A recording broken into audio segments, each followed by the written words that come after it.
And welcome, Hoosier fans, to another victorious episode of the Assembly Call, as today your Indiana Hoosiers outlast the Louisville Cardinals 68-67 at Simon Skjodt Assembly Hall. In a game that Indiana really didn't play very well in the first half. They faced a 5-point deficit at halftime. That deficit grew at the start of the second half, but Indiana got more physical, got more aggressive in the game, made some shots, and were able to go on a nice 8-0 run late. A last-second desperation heave by Louisville made it a 1-point game. But most importantly, the Hoosiers get the win, a big, important non-conference win against a Louisville team that, credit to them, they came out and played really hard, played really well, and so it was impressive for Indiana in the second half to get things turned around and get this much-needed W. I'm your host, Jerod Morris. I am here with Ryan Phillips, and we are going to break it all down for you on this edition of the Assembly Call IU Postgame Show. And let's start this show as we start every show, and that is with our Hoosier Proud banner moment. And the banner moment today, Louisville is up 58-57. Rob Phinisee drains a three to put Indiana up 60-58. That spurred the 8-0 run by Indiana. The Hoosiers would not trail again.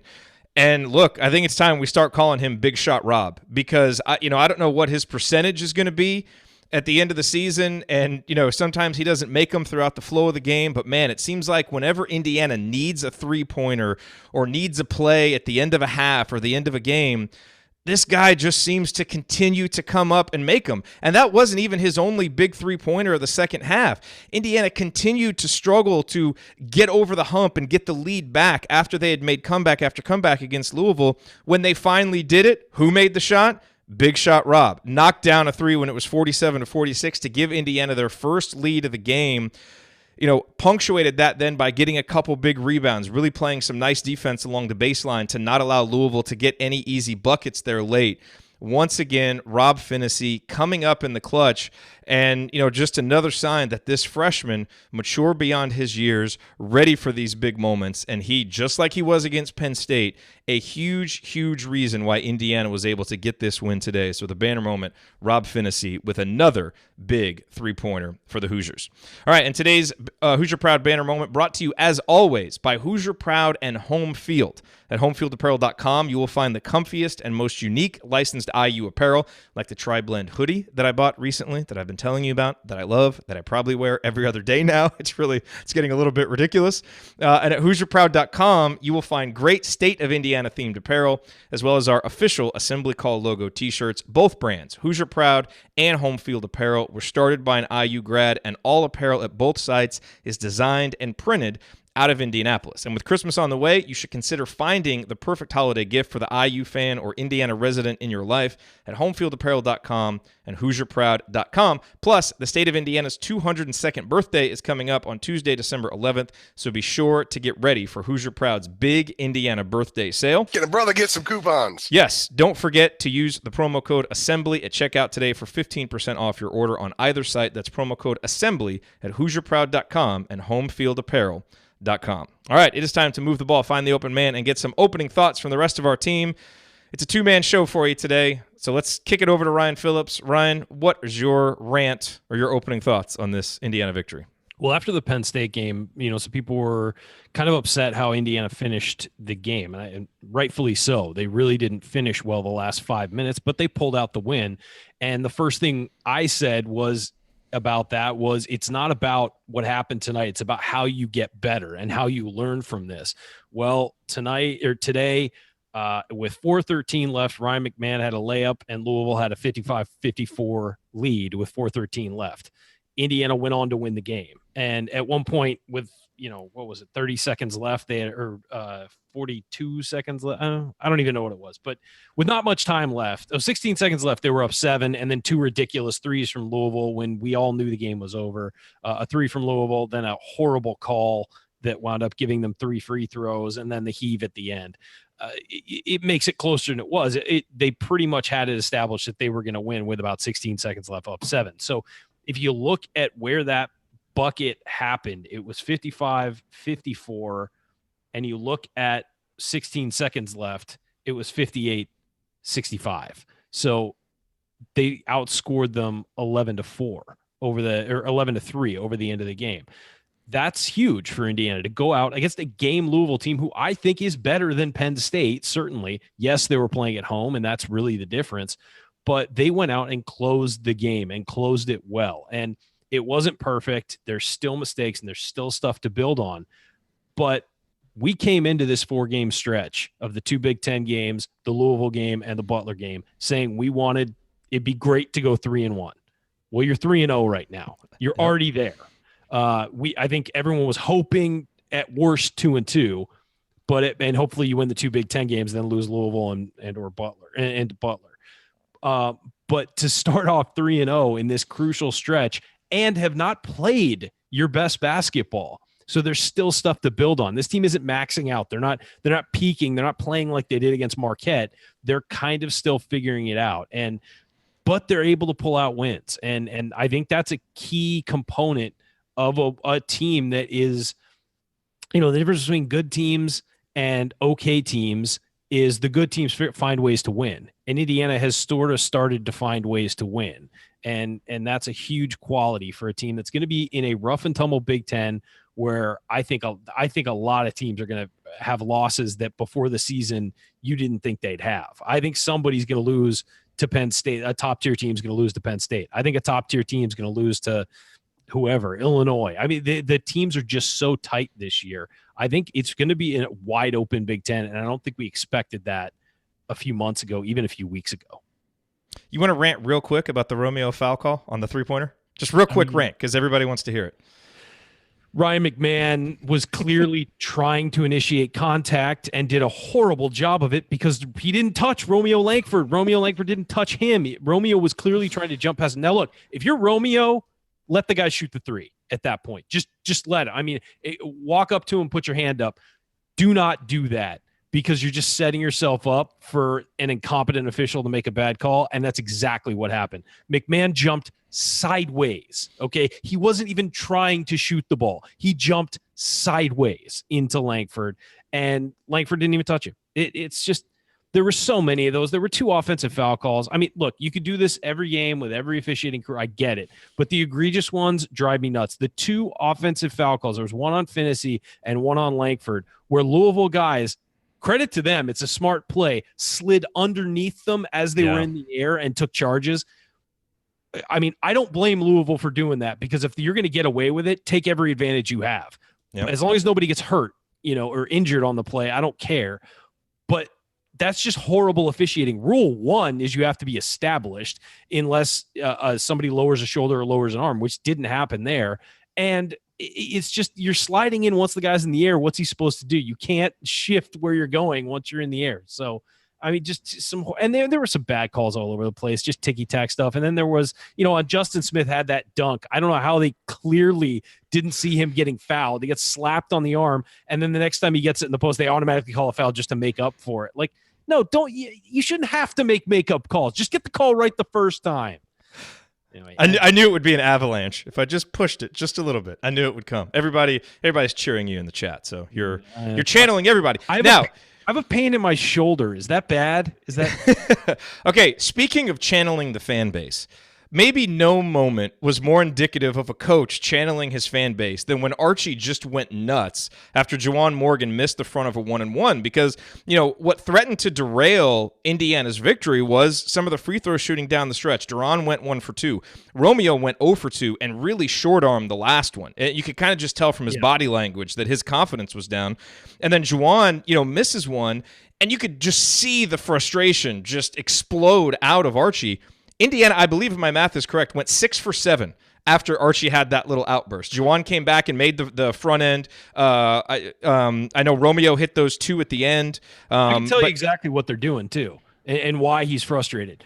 Romeo always misses short when he misses. And I don't know if it's just he's not used to playing this many stressful minutes or whatever, but he doesn't bend his knees and flow through his shot. And he misses short every time. And typically he misses the second one, which means that he's not focused. Because if you make the first one, there's no reason you shouldn't make the second. And they're perfectly straight on line. He just misses short. Juwan is the same way. He's missing short. And it's clear with Juwan, he's not bending his knees. And it's every time he bends his knee. I think that's why Archie was frustrated. And to Archie's credit, he got angry. He got pissed off.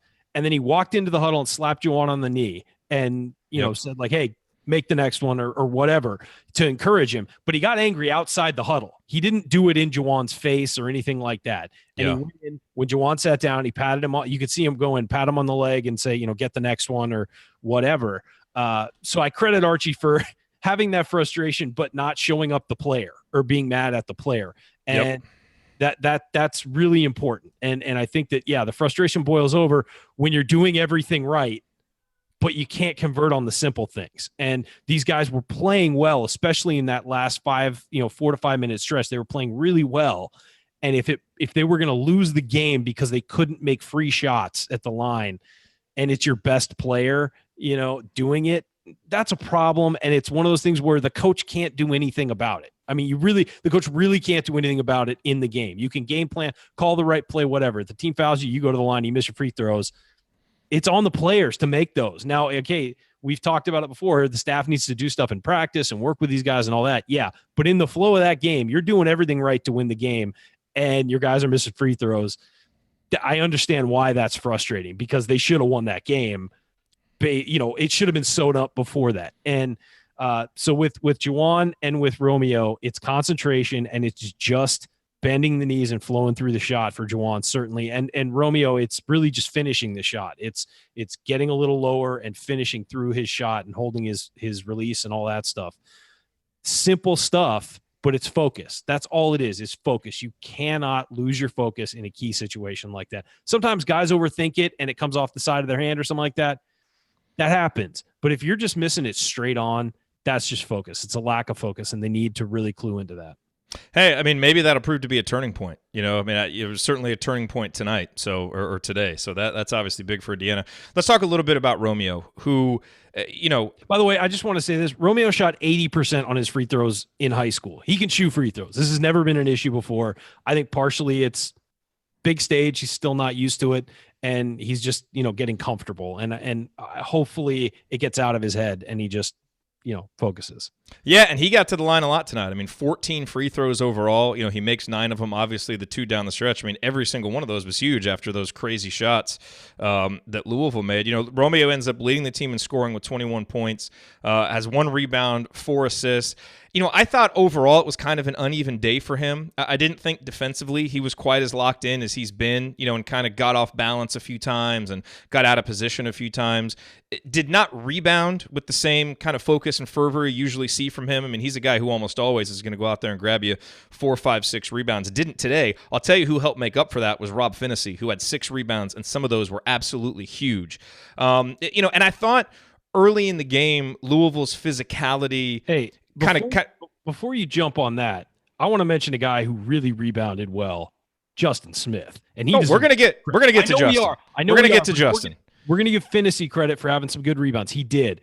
Justin Smith had some huge rebounds. I know we'll circle back to it, but I wanted to get that out early. He almost had a double-double. And Justin, ooh man, he did a great job defensively for the most part, and those rebounds were key, and that made up for Langford not rebounding as well. It did. No, it definitely did. And we will get to Justin.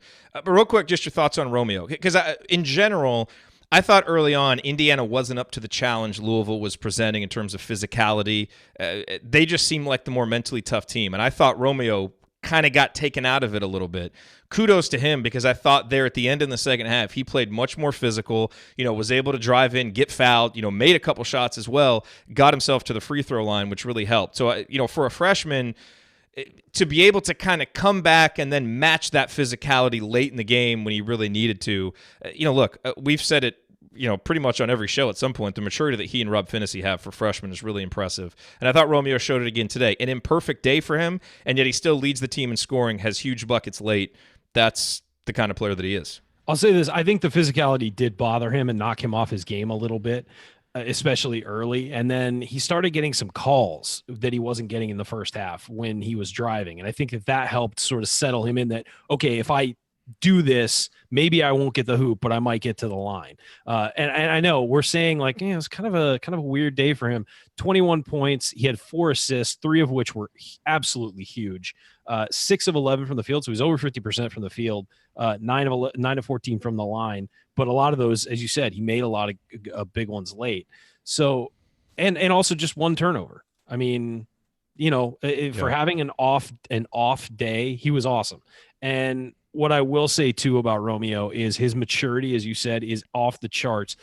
A perfect example was he had a baseline drive before a timeout. I don't remember how much time was left, but he had a baseline drive. And as he went up, he passed the ball to Juwan Morgan, who hit the shot and got fouled.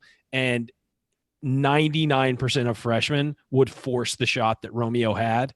And he saw what was happening. He saw he was getting cut off on the baseline. Rather than go up and try and force it over someone and beg for a call, he saw the best player on his team was right there in the middle, point blank range, got him the ball, and Morgan laid it in. That was a huge play for me because, A, it got Morgan back into the game. Yep. And he got fouled, went to the line, all that. But it also showed that, Romeo it made Louisville have to be aware that when Romeo drives, he can pass it. And so maybe they ease up on the drive a little bit and over helping on the drive because they got to stay with their man. Little subtle things like that, freshmen just don't do. And in general. And he just has such a command of the floor and a command of the game of basketball. And it's really impressive. And another thing that's really impressive is late. If he didn't feel he had something, he passed the ball. He didn't force things. And that's what I've been most impressed with Romeo so far. Isn't his scoring ability. We knew about that. It isn't, his ability to lock down occasionally on defense. It isn't his ability to stretch the floor or drive and finish. We knew all of that. What I've been impressed with is his ability to see when he doesn't have things and defer to other people and know that he's eventually going to get the ball back. He's smart enough and cerebral enough to understand the game, which again, for a kid his age is rare. I know it seems like we're talking about, oh, well, he understands the game of basketball and playing his whole life. No, he sees the floor in a different way. He is on another level when it comes to seeing the floor and understanding where you get certain things on the floor and how you get what you need to get. And I just continue to be so impressed with him. Yep.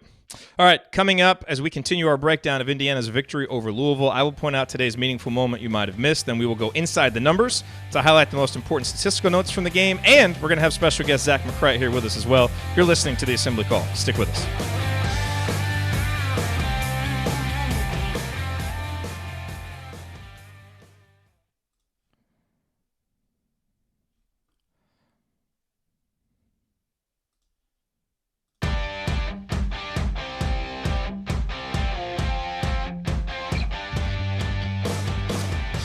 You're listening to the Assembly Call IU postgame show. I'm Jerod Morris here with Ryan Phillips, and we are breaking down Indiana's thrilling 68-67 victory over Louisville at Simon Skjodt Assembly Hall on Saturday afternoon.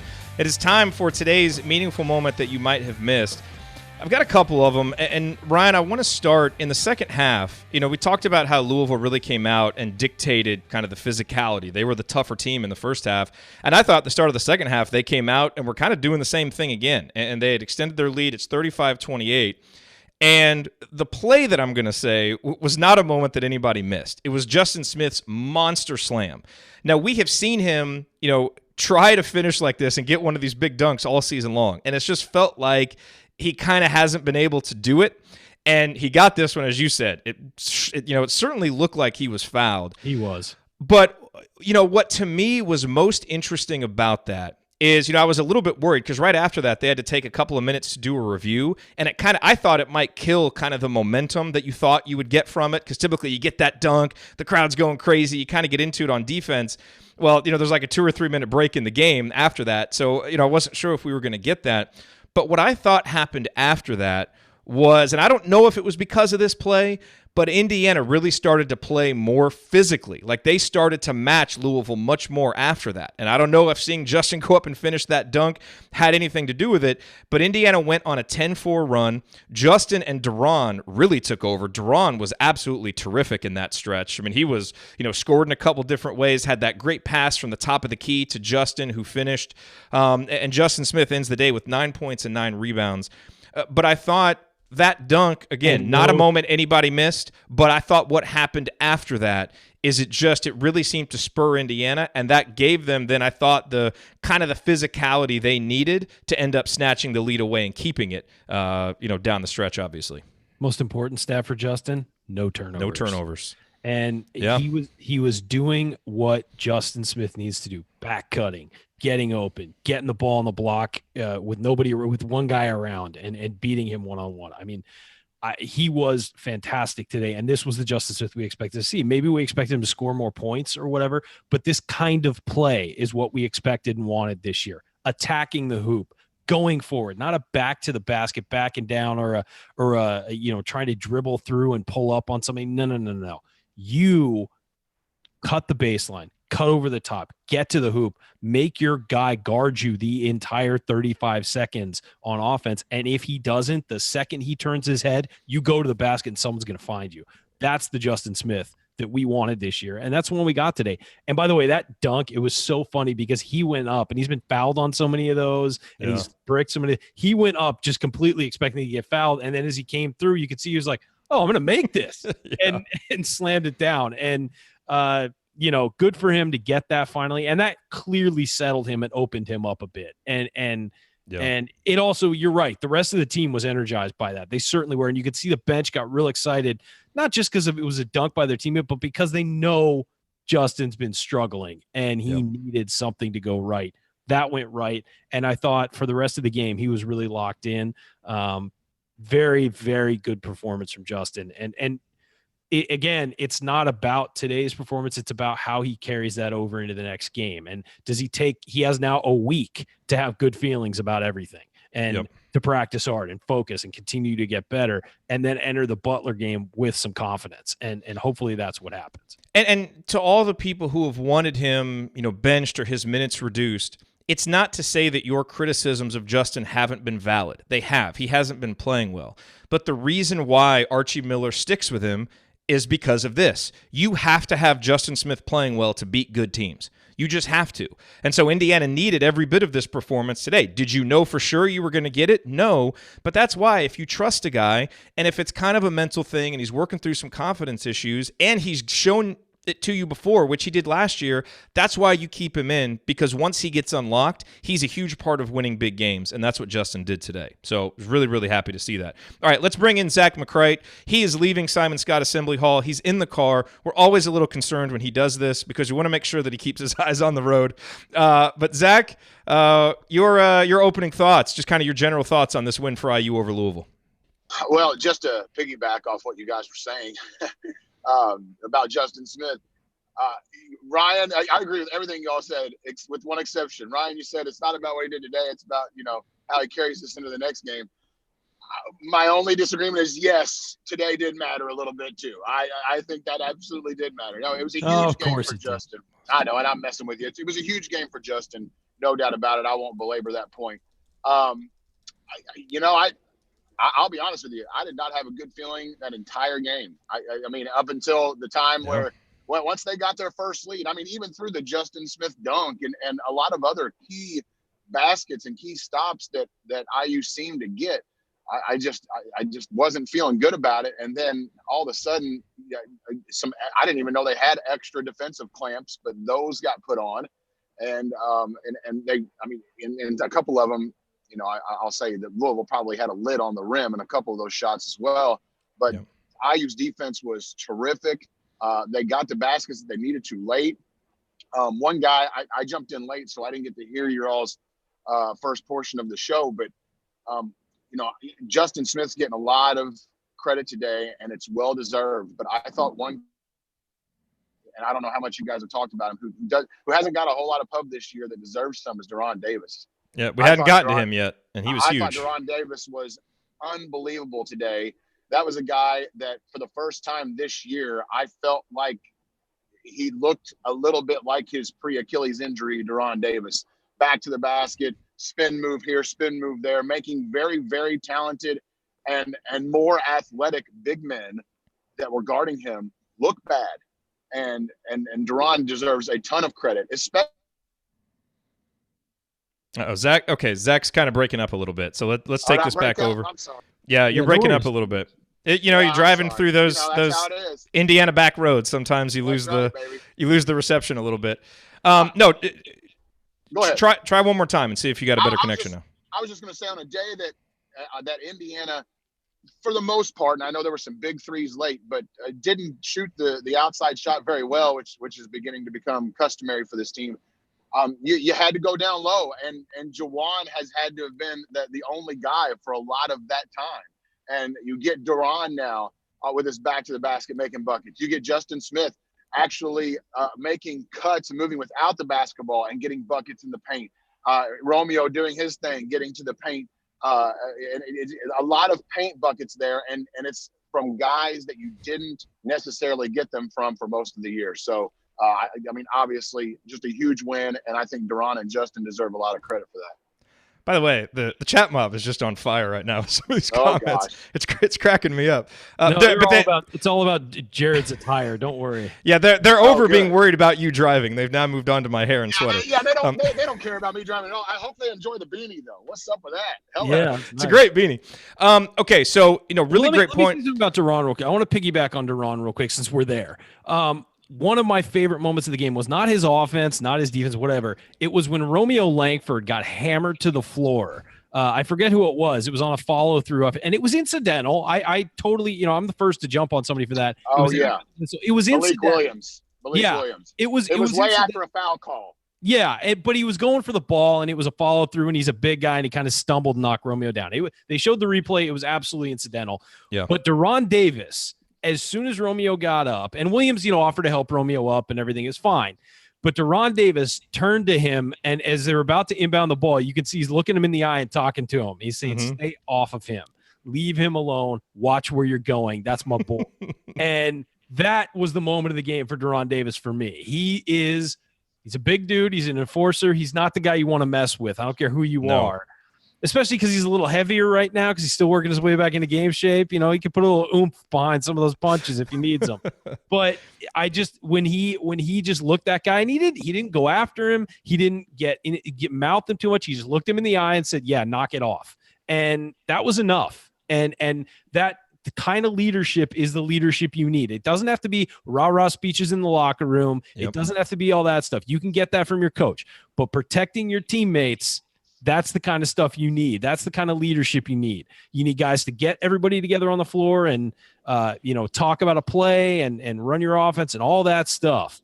But the talking to another player and saying, hey, you go after him again and you're going to regret it.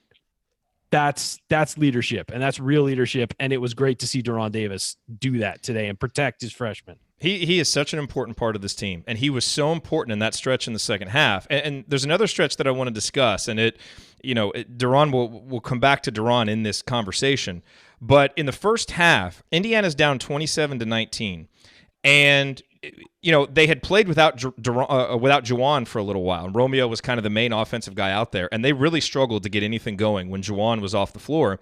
So Juwan comes in, and he really settled things down. He had that great pass where he found Rob Phinisee on the wing for a three. That made it 27-22. Then he stole an inbounds pass. Then he got it on the wing, drove in, and scored to make it 27-24. It was a really big stretch in the game because when it was 27-19, it kind of and Louisville was really dominating the first half. It felt like they may push the lead out even more, and that settled things down. And what became really clear in this game, if we didn't know it already, and I think we kind of did, but this team is so much more settled offensively when they are running their offense through Juwan and Durham in the post. Even if it's working inside out. Yeah, look, even if it's a crazy offensive possession and they throw it to Durham 18 feet from the basket and he just starts backing his man down, sometimes that's enough to get them going. It's like everybody falls into place when they have that. And so I think, you've seen some times when Romeo's been the main offensive guy out there without Juwan or Durham, they really struggle to get things going. And, look, I thought, Juwan early in the game, I didn't think he was very good defensively, but I think part of it was you could see he was making a concerted effort to not foul. He didn't go after a few offensive rebounds. He didn't step up to help on defense because he was not going to foul. And that allowed him to play more aggressively late. So I thought that was important. But I really thought today it was so clear in a big game against a good team, this team was so much more comfortable offensively when they ran the offense through those two guys. And they're both so skilled on the block. I mean, they're two of the most efficient post players in the country, but they're also great passers. And that's what makes it so effective is they can do that. And it's not just we better hope they score. It's guys know if they move and find the open spot, Durham and Juwan will find them. And that's what makes those two guys such unique players. Yeah, Zach. Jerod, I just wanted to say, just to piggyback off that, we talked a little bit on Podcast on the Brink this week, you and I and Alex Bozich, about what I thought, and you guys are the ones that brought it up, what I thought was a huge key to Indiana's ability to win this game and it was the ability to keep Louisville off the free throw line. And I got to the point watching some of that in the first half where I thought maybe Archie was thinking somewhere on the same wavelength, to the point where, hey, listen, all of you, not just Juwan, although his were the most purposeful looking, where he just decided, I'm not going to foul, but where it almost like he told the team, like, do anything you can to never, ever, ever foul. And if this team goes to the bucket on us and gets a bucket, we'll surrender. I really thought that was something that Indiana purposefully tried to do. I'd love to hear if that's really the case, or if they just played really, really good defense most of the game. It could be a combination of both, but I thought that was super key. You kept a Louisville team. I don't have a box score in front of me, but I'll tell you the numbers. You kept them way off the line. Yeah, well, here's the important stat. They entered the game, their free throw rate was 50% plus, right? So they took 60 field goals. Based on their season average, you would have expected them to shoot 30-plus free throws in this game. They shot 13. So that shows you that has been their biggest strength coming in. Now, granted, they made up some of it at the three-point line. You know, they shot 32 threes and made 11 of them, but not allowing them to score from the free throw line, which has been their bread and butter this year. You know, as we said, that was just going to make them maybe a little less comfortable. And I thought in the second half, it definitely did. I mean, they had to make threes, and to their credit, they did. Yeah, but take McMahon's last 3 free throws off the board anyway. Those don't even count. That's true. I mean, he didn't even touch him. But what I'll also say is, I think one of the biggest stats of the game is on Juwan Morgan's stat line, and that's 0 personal fouls, and that's huge. You know, it's fine if he gets 3 in a game. The thing is, he didn't get 2 in the first 5 minutes. And that was what was different. You're right. I'd rather have him give up a bucket early, especially early. Yes, if it means he can play aggressively late, I really would. If just go straight up, make him shoot over you, but do not jump into a guy. Do not try and block a shot that early. Hold your, and then, because if you get that first one, as we've seen with Juwan, he's a magnet for a bad call on a second one, and so just avoid fouls early as much as you can. And I'm not saying don't play defense, but make yourself big and make a guy shoot over you and just stand there. Don't jump into it, because if you do, that's going to be a problem. I want to go back to what you were talking about with Durham and Morgan being the center of the offense in the post, and how great Indiana looks when that's going on. The thing about that too, the more you establish Durham specifically, because Morgan's likely going to draw the best defender on the team. Morgan and Romeo are going to draw the best too. So they can probably not double Morgan as much. They might show a double and back off. But if you get Durham Davis going, they're going to have to double him with somebody, and that's going to leave shooters open. And that is where you work inside out. You will find guys, and Durham being a good passer, Morgan being a good passer, you are going to find wide open shooters and cutters as well, like a Justin Smith or someone like that, getting to the hoop. So getting that established is enormous. And if you look at the paint touches and the points in the paint for Indiana, that's where they're going to win games this year. I know the modern game is all about 3-pointers and all that stuff, but the modern game is also about efficiency. And if you're shooting great on 2s, you don't need to shoot 3s. You may need to hit a few to spread the floor, but the first thing you've got to do is establish that inside game, especially when you have the roster that Indiana has. Yep. Okay, coming up here on the Assembly Call, we continue our breakdown of Indiana's victory over Louisville. We will pick up our stat segment and talk about some of the numbers. We'll also talk about the one Indiana starter who really struggled today. That's next here on the Assembly Call. Stick with us.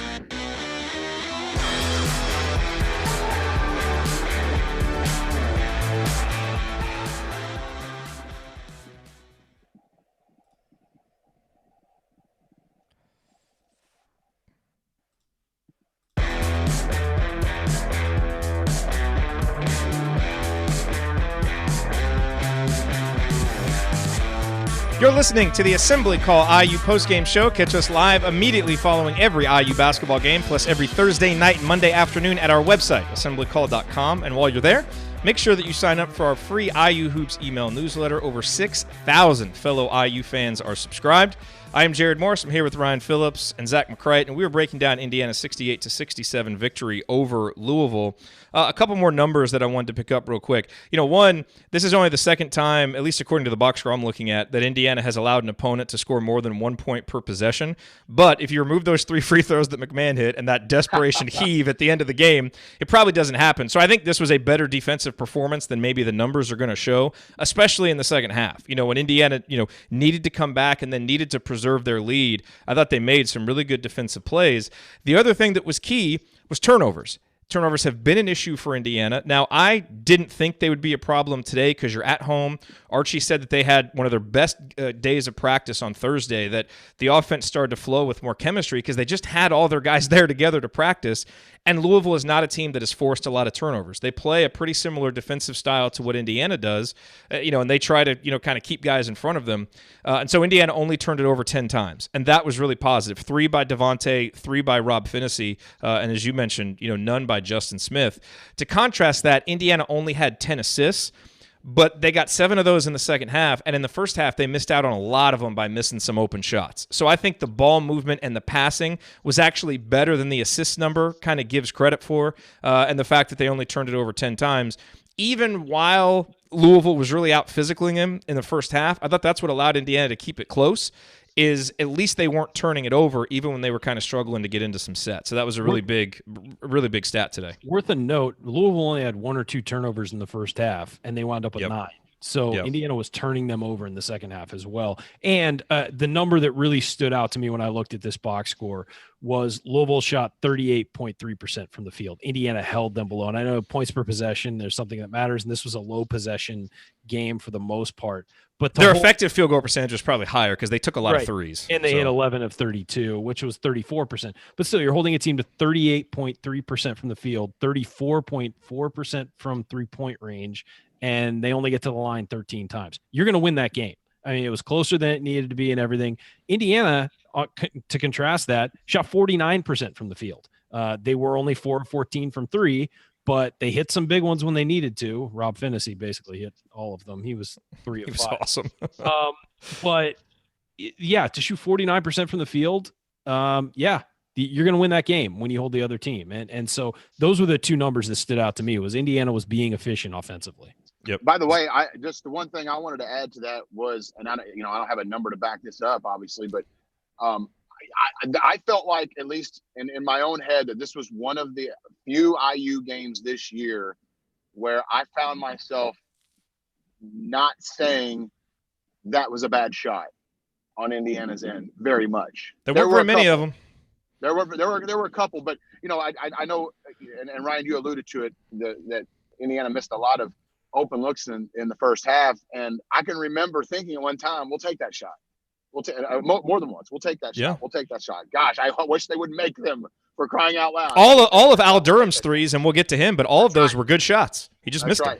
And then I thought Rob and Romeo rushed a couple threes, like maybe 3 total. But other than that, I thought they pretty much took good shots, and a couple of them where they drove in and just had bad shots. They were clearly trying to draw a foul, and they just didn't get it. And then the shot was Romeo had one where he drove in and kind of almost lost the ball. It barely hit the backboard. He was clearly trying to draw a foul on that drive. And, sometimes you do that. And it's not the most effective way to run offense, but it does happen when a guy's hounding you. You drive into him and pull up to take a shot or get the ball up, and you try and make it to the line. And so you force some things, but I'd love to see what the shooting percentage was in the second half. I haven't seen that number, but for Indiana.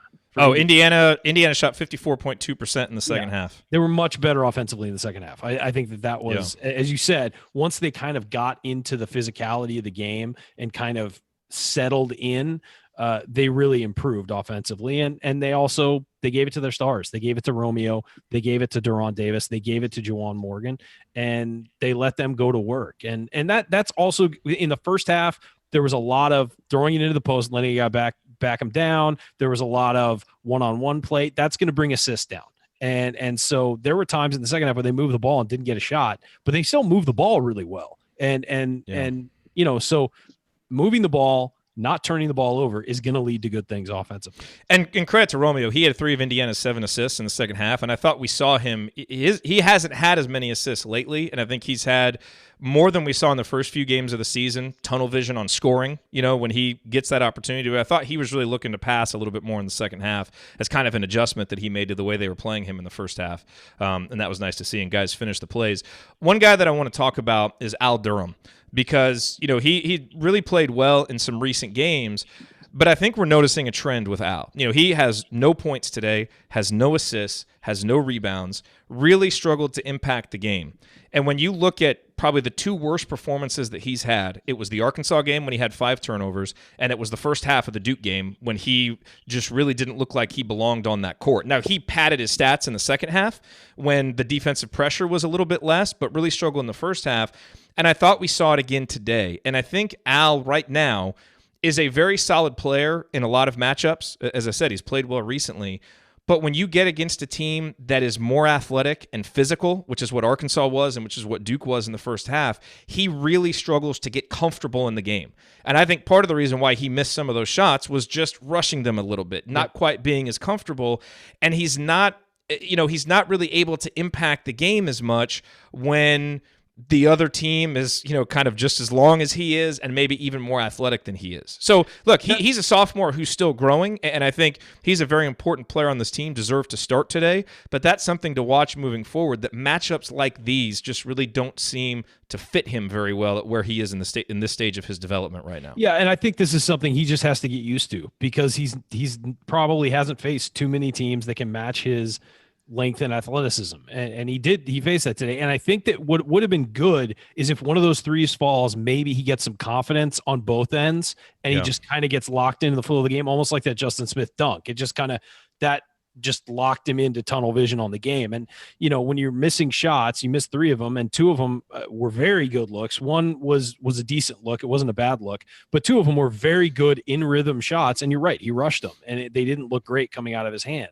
And that's not what Al's been earlier this year. He's been arguably our most reliable shooter. So it just got him out of the flow, I think.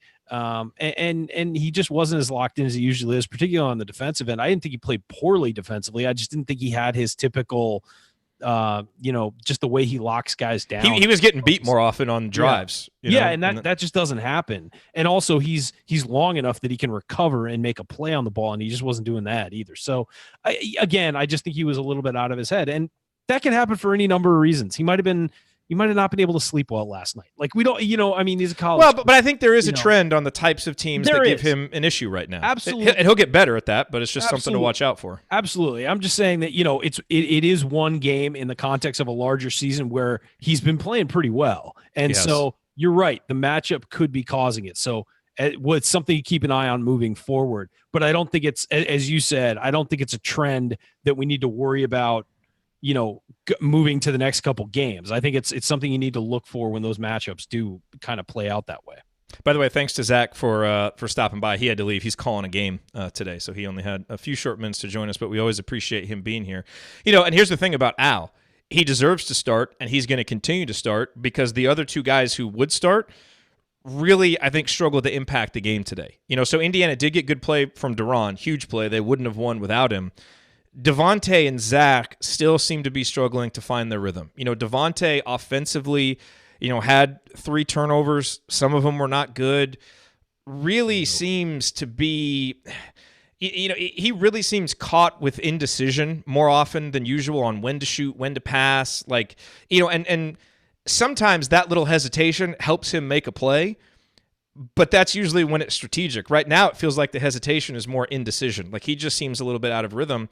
And Zach McCrite, in between at all times. That's what I mean. Between 2 minds. Yeah. Yes. It's the sort of lock in, really. I've been saying that a lot today, but it's a focus thing. And again, he and Zach, and I know you're going to talk about Zach next, but he and Zach are still working their way back, so they're not where they're going to be. But you'd hope that by the Butler game and maybe the next 2 games, they start to really feel a rhythm.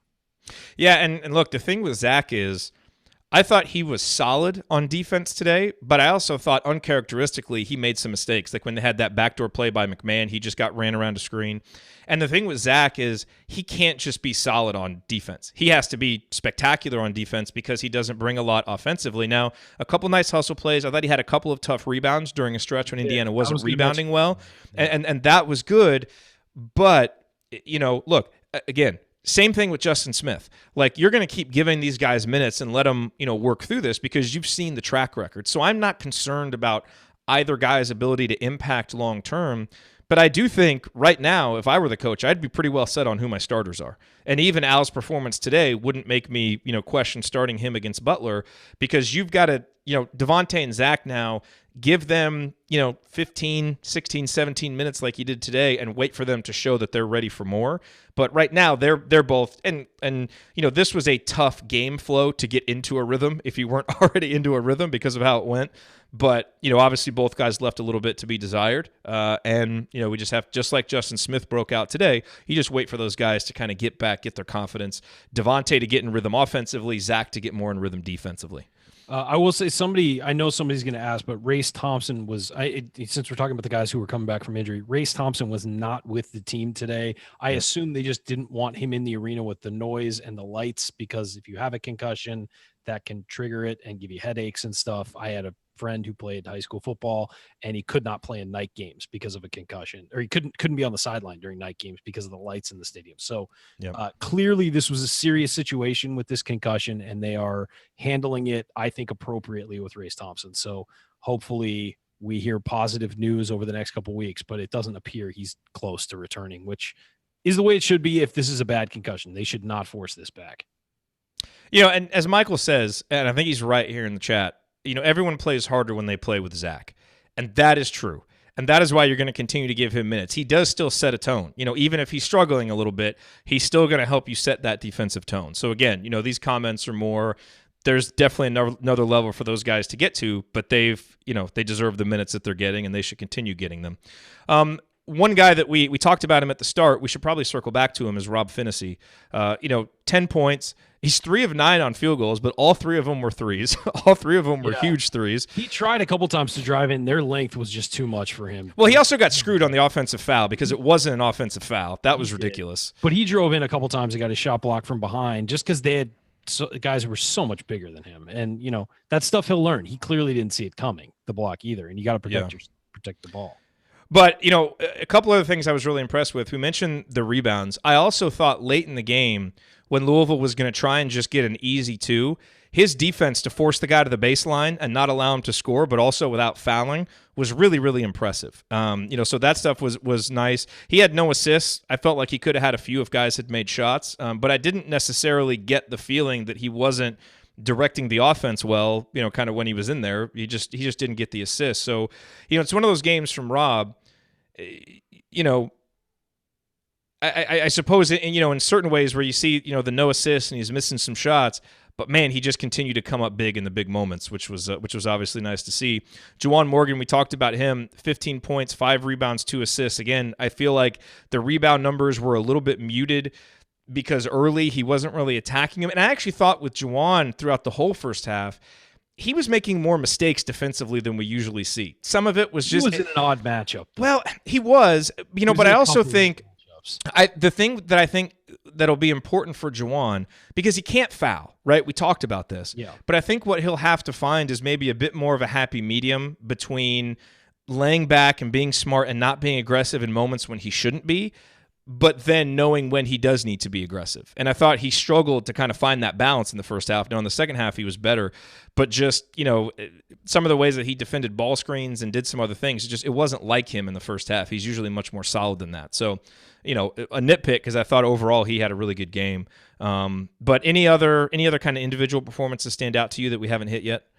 No, I think we pretty much hit him. I mean, we really have kind of thrown in stuff on pretty much everybody. Except for Fitzner. San Diego guy. He didn't do much. How many minutes did he play? It hasn't loaded on my He only box. played 2. Did it nothing. Wasn't a good No, that's what I was going to say. It was not a good matchup for him, and so I don't question that at all. It wasn't a good matchup for Clifton Moore either. For anybody who is wondering why he didn't play, this is not. That's not the game that you're going to throw Clifton. And also, when IU gets behind 7 to 8 early or whatever it was, you're not going to start unloading the deeper guys on your bench. You're going to shorten your bench and go with your better guy. You're going to go heavy rotation with these guys.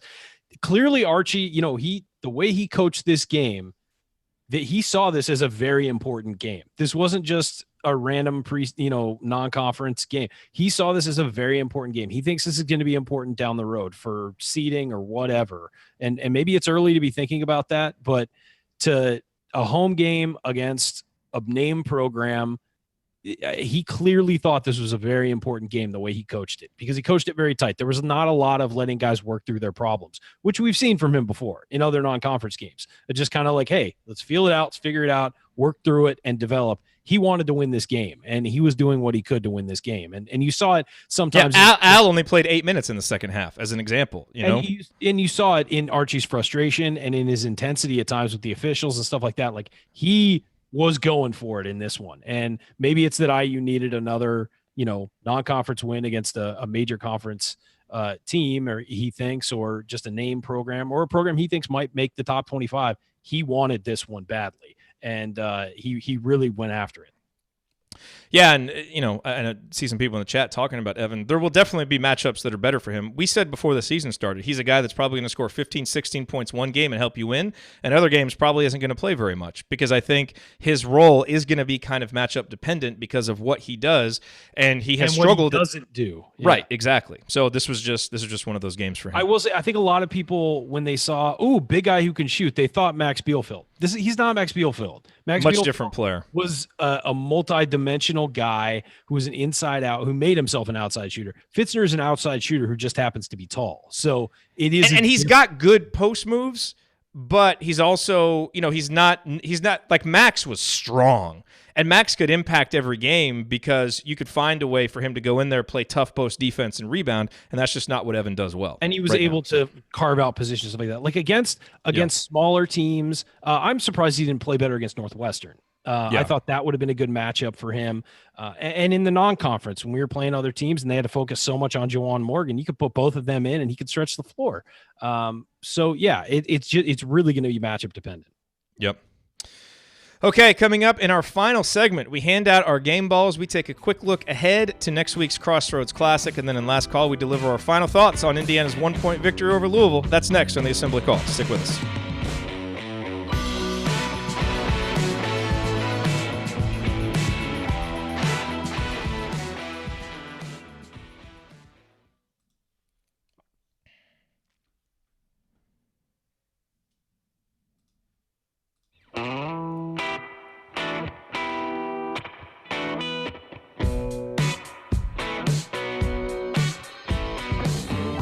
You're listening to the Assembly Call IU postgame show. I'm Jerod Morris here with Ryan Phillips, and we are wrapping up our breakdown of Indiana's important 1-point victory over Louisville today at Simon Skjodt Assembly Hall. It is that point in the show now, Ryan, where we hand out our game balls. Just to kind of recap that, through 9 games so far, Romeo has won 4, Juwan has won 3, Durham and Rob Phinisee each have 1 game ball. Who are you giving yours to? You go first. I'm still deciding. Man, I'm still deciding. Look, there's a lot of options in this one. I think, obviously you look at what Romeo's contributions were and leading the team in scoring. You could certainly go with him. Rob Phinisee is a clear candidate for the big shots that he made. I'm giving my game ball to Justin Smith. And look, is part of this grading on a little bit of kind of a curve because of how he'd been playing recently? Perhaps, but I also think that his contributions today were more important than the box score numbers. 9 point, like he led Indiana in rebounding with 9 in a game where no one else really rebounded early in the game. That was important. But the 9 points, the 2 assists, having no turnovers was really big. And again, I just felt like he had some really big momentum plays, especially early in the second half, that guys fed off of. And look, Indiana doesn't win this game without Romeo. They don't win it without Juwan. They don't win it without Rob. They don't win it without Durham. But Justin kind of returning to form, and I thought being one of Indiana's most solid defensive players on the day, to me, his impact was bigger than what you see in the box score. And so Justin gets my game ball today. My game ball is going to, look, if you're talking about who's the best player on the floor, it's a toss up between Morgan and Langford, and that's the way it's going to be pretty much every game this year. But my game ball, the guy who I thought was indispensable and made some big plays, is Deron Davis. 8 points, 3 rebounds, 1 assist, 1 steal, only 1 turnover, but he made some big free throws late. I thought when he was on the floor, Indiana was in command. And there was just a guy on the floor you didn't mess with. And that little talking to he gave Williams, Louisville's defender, that stood out to me, man. That was big. And, the don't mess with my teammate look was just so important for this team at this point of the season.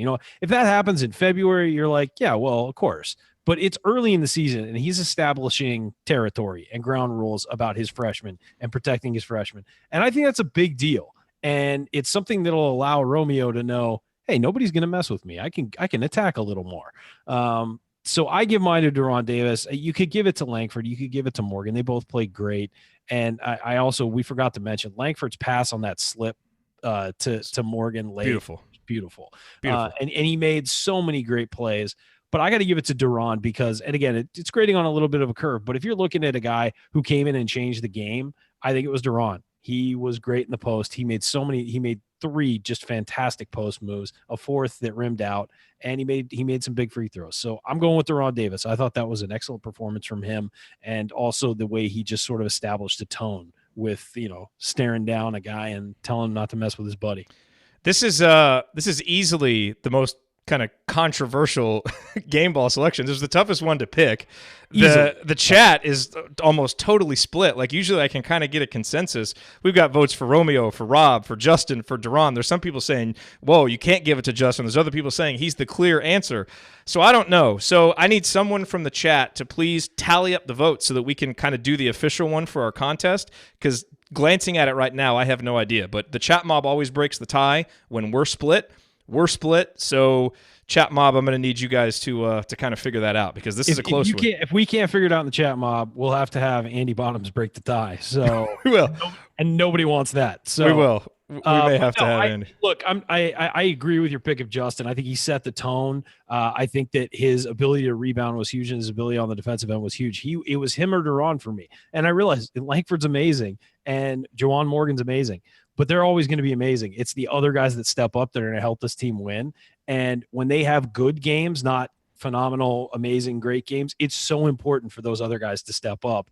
And today I thought Davis and Smith were the guys who stepped up. And I thought I just think Durham set a tone. And he was just not going to be bullied, not going to be pushed around. And he didn't take any garbage when he was on defense either. And he may not have racked up a ton of stats and blocks or whatever, but he was just there, and he was a rock back there. And so I had to go with Durham. You know what's interesting, and now as I look in the chat mob, Durham probably is winning this because most of them are coming in from him.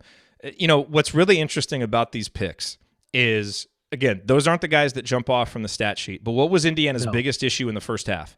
It was that they didn't match the physicality and the energy of Louisville. Toughness. Who were the 2 guys in the second half that set the tone and played that way the entire time they were on the court? It was Durham and Justin. And so I think, that's why I think their play stood out to us, even though the numbers may not be as huge as what Romeo and Juwan brought. They rose to the occasion. That's the thing, is that they were challenged. That whole team was challenged. And who's going to step up? And they sort of elevated their games to match the atmosphere and the, the intensity and all that stuff. And there's really Justin took a couple, I'll say, interesting shots. But yeah, but I would say that he didn't stand out for making any bad plays, and Durham, I can't think of bad plays he made, and it's and in a game that's this close, it's sometimes the plays you don't make that are the most important, the things you don't do that are the most important, even over the scoring and all that other stuff. It's just being solid and smart and getting it done. And so that's why I think they rose to the top of ours. I mean, and of course you are grading a bit on a curve, of course, but the way I looked at it is, if they were missing one of these guys, would they have won the game? And I don't think if they were missing Smith or Deron Davis, they win that game. Good point from Joel. He'll break the tie. Game ball to Archie. And we can't give it to coaches, but Archie would have been my pick. It was. I mean, that's two really good coaches going at it. And you know what I thought again was impressive is the ability for Indiana to turn it around, and the mistakes and what was really hurting them in the first half, they got better in the second half, and they were poised down the stretch for the most part. You know, the fact that Louisville made that comeback was a lot more about kind of hitting some lucky shots and a bad call. But, it's like at the free throw line. His team needed a spark. Archie kind of provided it. And then they go 6 for 7 down the stretch when every single one of those free throws was important. So, obviously, Archie's solid job at the helm was kind of an undercurrent of everything that we talked about today. But, another really good game from him. You know what else they did? They made halftime adjustments. And yeah. That is so important as a head coach to see the flow of the game, recognize it, and change what you're doing. You don't have to change the whole thing and flip it on its head, but you just kind of alter and twist things. And they said coming out of the timeout, okay, we're going to go to Deron Davis to Juwan Morgan in the post. Just give him the ball in the post and let him go to work. I mean, and that worked. And that's, it put stress on Louisville's defense, and Indiana's offense had not been putting a whole lot of stress on Louisville's defense in the first half. By the way, the game ball for chat comment is Doug. Sometimes it's the bear's mouth you don't walk into. It's true. To piggyback on your point. Walking into a bear's mouth. I mean, it's a you good don't want to do that. You never want to do that. You don't. Someone asked if we're going to be ranked on Monday. I think Indiana is ranked on Monday. I think we should be. 2 conference wins and a home win against Louisville. Take it. I think the Northwestern win was taken into account with the last rankings, but winning on the road against Penn State. It was. But I'm just saying 3 in a row. Yeah. 2 against conference opponents and 1 against the good. They weren't. I would think so too. Yeah. All right. So obviously coming up now, we have next Saturday the Crossroads Classic against Butler. We're not going to get much into previewing that game because Andy's not here. He's the one who handles that for us. But we'll have plenty on that game on Banner Monday on Assembly Call Radio, because here's the important part. The thing I want to talk about, Ryan, as we look ahead. Indiana has a full week to practice. They have 1 game in 17 days or something like that, right? And they have a full week to practice this time. They have a full week to practice for this game. Archie has been salivating to get this time to practice, especially, to have – and not just to practice, but to be healthy. There were no other injuries that we know about. So outside of Race not being back and obviously Jerome Hunter not being there, you've got 12 of the guys you were counting on healthy, ready to go. Practice. And, coaches love practice. This is a really big – now, obviously, Butler has time to practice too, so both teams are going to be coming into this game off a week of practice. But for Indiana, it's so important because what's really been plaguing the Hoosiers is that chemistry. And to hear Archie talk to Fish before the game, it sounds like they really had a good couple days of practice. Now you win this game.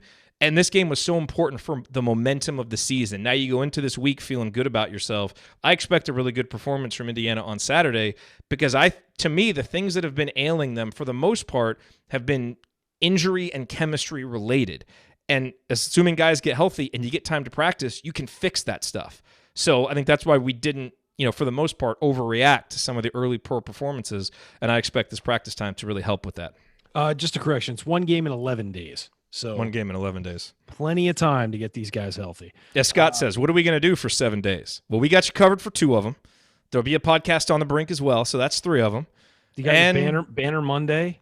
Yeah, we'll have Banner mornings, so we'll have some stuff. We will also have some Thursday, I want to do a segment on Trace Jackson Davis Thursday. We'll have plenty of time. Oh, yes, we got to do our scouting report on Trace. That's right.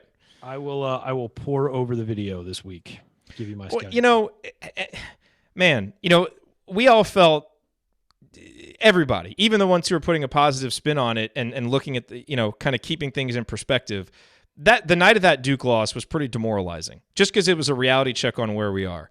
But look at what's happened since then. Kudos and kind of hat tip to the program for coming back. You've won every game since then. You've booked another 5-star prospect. We got smacked in the mouth, but things have gone pretty well since that. And credit to you. I mean, you were the one who says tonight doesn't matter. What matters is what they do after this. This program and this team, they've done a pretty good job of rebounding from that really, really tough night. It's always, when you're at this point of the season, it's always about the next step, not the step you just took. And so that's just how I always feel at this time of the year. It's not about the loss to Arkansas. It's not about the loss to Duke. It's about what you learned from that moving forward. And clearly they're learning how to close out games a little better. You didn't see that against Penn State, but you saw it against Northwestern, and then you saw it today. And Clearly, they're learning from these things. They're starting to bring the turnovers down, fingers crossed. But, all this stuff, they are starting to get better. And you got to sort of let that happen and let that develop naturally. You're listening to the Assembly Call IU postgame show. Remember that because you're an Assembly Call listener, you get 15% off your entire order at HoosierProud.com and at HomefieldApparel.com. So if you want officially licensed IU gear, go to HomefieldApparel.com. And if you want one of our Assembly Call logo t-shirts or one of Hoosier Proud's unique Indiana-inspired designs, visit HoosierProud.com. On both sites, use the promo code Assembly at checkout for 15% off your entire order. All right, Ryan, it is time for last call. Your final thoughts on this victory for Indiana. Big win. Great stretch to start this stretch 3-0. Really locking in and playing well. Being down, coming back. Really just a nice overall game. It was really nice to see them win this. Obviously, if it ends poorly, I think we all feel different about this, but it was nice to see them in the second half really lock in, adjust what they were doing, attack Louisville the way that all of us thought they should be attacked. And, by just going to the middle, playing inside out, it was great to see some freshmen step up, like Rob hitting a big shot and Romeo just being Romeo. And to see guys like Justin Smith, who's been struggling, and Deron Davis, who's still on his way back from a devastating injury, just to see those guys start to step up and fit into this team. I think it was just a great all around win. And these guys have earned a well-deserved rest. I know they've got practice, but it's a well-deserved sort of break from the intensity of games. And hopefully that chemistry continues to build. I think one of the reasons people were so disappointed after the Duke game is, we all want Indiana to be quote unquote back like yesterday, right? We want to be competing for a Big Ten title. We want to be in the top 10. We want to be talking about Final Fours, all of that.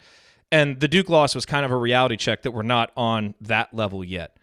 But that was always kind of an unrealistic expectation. What we want is growth, and what we want is stability for a program that has been so up and down. And so, you look at what Indiana has done already this season. Ryan, do you know how many top 50 wins we had all of last year? 2? Top 50 Ken Palm wins. We had 3 of them. Okay. Notre Dame, Maryland, Penn State. You know how many top 50? Penn State. Yeah. You know how many top 50 Ken Palm wins we have already this season? Do we have 4 now? 4. We beat Marquette, we beat Northwestern, we beat Penn State, and we beat Louisville. Yes, 3 of those have come at home. That's fine. Those are all solid teams. Another one came on the road. So is this Indiana program under Archie Miller ready to compete with maybe a top 5 or a top 10 team yet? Perhaps not.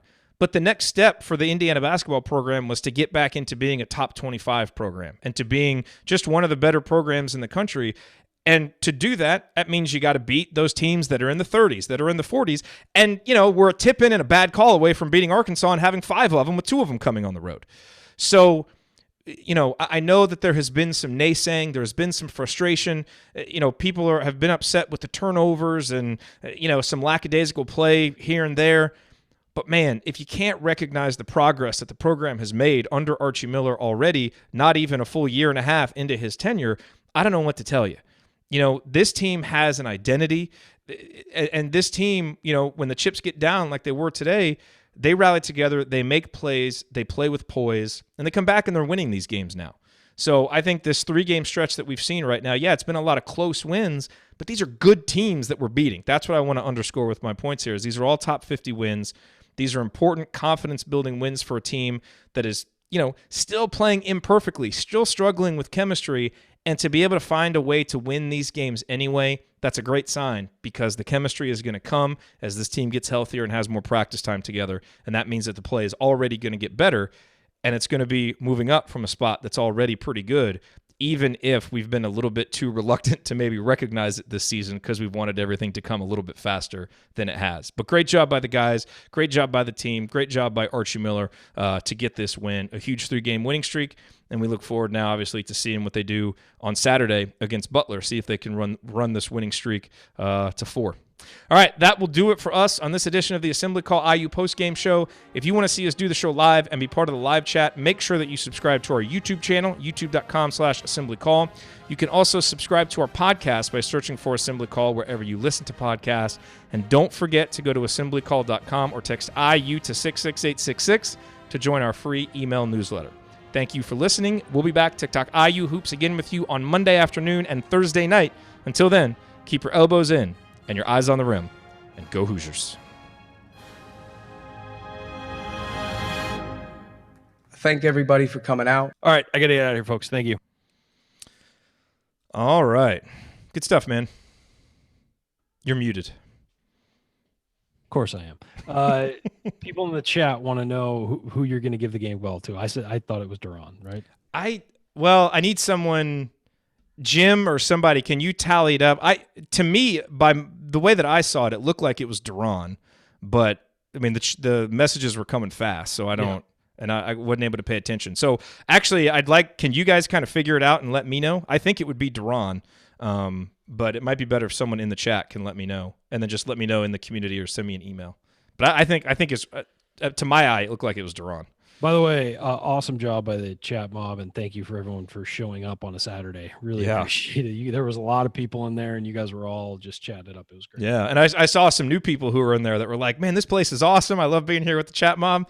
That's why we love the chat mob. It's the best part about this thing that we've built here is what we have here right after the games live and for the chat our shows. mobbers better be coming out in March when we go visit Indiana. Oh yes, yeah. We need to organize that better this time and have a place where everybody's going to meet up. We should probably fully plan that over the holidays. We should fully plan that so we can lock in flight rates and hotel rates and all that stuff. Because last year we kind of waited and it was bad. Yeah, we did. It was very expensive. We did. Okay, we'll do that. Yeah, we should do that. Let's do that. Maybe we'll talk about it Thursday when we do our radio show. Okay. Yeah, since we'll all be here. I think Andy will be here, right? Yeah, Andy's going to be here for radio shows. He's not going to be able to do a post-game show for a little while. And then we'll figure out our holiday schedule because those two shows can get a little hairy. I'm not going anywhere, so... Oh, I'll be here too. All right, so at least we'll have you and me here. That's all we really need. Who needs bottoms? Well, clearly we do because we can't speak about Butler if he's not here. I know. Who? Yeah. Is that the school with the dog mascot? All right, everybody. Thanks for being here. And thanks, everyone. Yeah, we'll talk to you guys on Monday afternoon. Yeah. Are you good for Monday afternoon? Mailbag? Yeah. This week. Okay. Last week was just something popped up and it was a mess. But yeah, no, I'm good. Lots of comments about my hair. The funny thing about my hair today is there's just nothing in it. I just didn't do anything to it. Just didn't do it. Just perhaps I need to. We've got bouncing up on its own. It's just bouncing on its own. We've got hashtag bring back bottoms here in the chat. So yeah, not a whole lot of those hashtags floating around. I see just one person. No. Is Andy? Brian's being stupid again. All right, I gotta go. I gotta get my car. All right, I gotta get out of here, folks. Thank you. Car towed to my parents' house so my dad and I can fix it. Okay. It's completely ridiculous. It is. It always is. Brian. All right, everybody. All right, later. See y'all later. I could just sit here all day and just play. By the way, there were two. I pulled these up. There were two Louisville. I didn't have a chance to actually listen to them. These are from Chronic, and I have them labeled as Louisville and Rick Pitino. I'm curious to hear what he said. Everything that happened at Louisville is disgusting and egregious. Oh yeah, okay. I didn't want to use these because I didn't know what they said, and we're live on the radio. I officially dubbed this the Rick Pitino segment because it comes and goes before you know it. Those are great. I forgot about those. I needed to preview these before we start. I could have worked those in. Anyway, all right, everybody. I'll see you guys later.